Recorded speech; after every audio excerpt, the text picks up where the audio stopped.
Mesdames et messieurs, nous avons eu un bon échange avec le ministère d'Affaires étrangères, M. Nasser Bourita. Et tout d'abord, j'aimerais saluer l'excellent développement de nos relations bilatérales ces dernières années, en particulier depuis la signature de la déclaration conjointe en décembre 2021.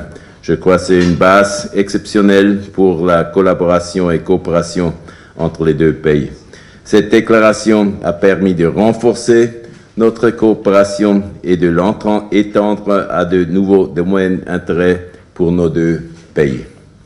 Il y a eu de nombreuses visites de haut niveau entre nos deux pays, notamment celle de notre ministre d'Affaires étrangères Ignacio Cassis en juin 2023, celle du ministre de l'Économie, de la Recherche et de la Formation Guy Parmelin en octobre 2023 et la visite du ministre marocain du Commerce et de l'Industrie Riyad Mezour en Suisse en mars dernier. Avec toutes ces visites, je crois, on voit qu'on les deux pays fait de la coopération très intense dans les derniers mois. Finalement, il ne manque plus que le niveau législatif et je suis ravi d'avoir rencontré hier mon homologue, M.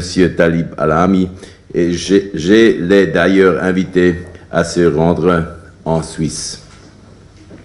Notre commerce bilatéral est équilibré et diversifié, ce qui témoigne de la réussite de la politique économique du Maroc. La tendance est la hausse avec un volume d'échange en 2023 de l'ordre de 800 millions de francs suisses, ça veut dire 8 milliards de dirhams. La migration est un autre sujet où nous avons beaucoup progressé dans les dernières années. Je salue le dialogue très positif et concret entre notre secrétariat d'État aux migrations et le ministère de l'Intérieur marocain. C'est un domaine où nos deux pays ont des intérêts à se rapprocher. À côté du bilatéral, il y a aussi des affaires internationales et j'ai constaté que non seulement le Maroc est un acteur très engagé à l'ONU, mais aussi que nous défendons des intérêts communs dans les systèmes multilatéraux. On a aussi discuté sur des questions nationales et je souhaite retirer la position suisse.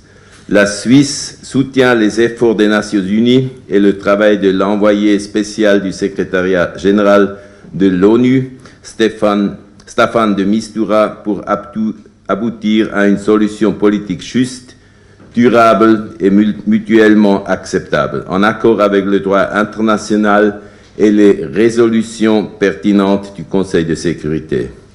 Elle réitère l'importance d'efforts sérieux et crédibles du Maroc pour une solution basée sur le compromis et prend note dans ce contexte de l'initiative d'autonomie présentée par le Maroc au secrétaire général de l'ONU en 2007. La Suisse encourage toutes les parties à poursuivre leur engagement dans un esprit de compromis. Et on a vraiment eu un échange très ouvert sur cette question.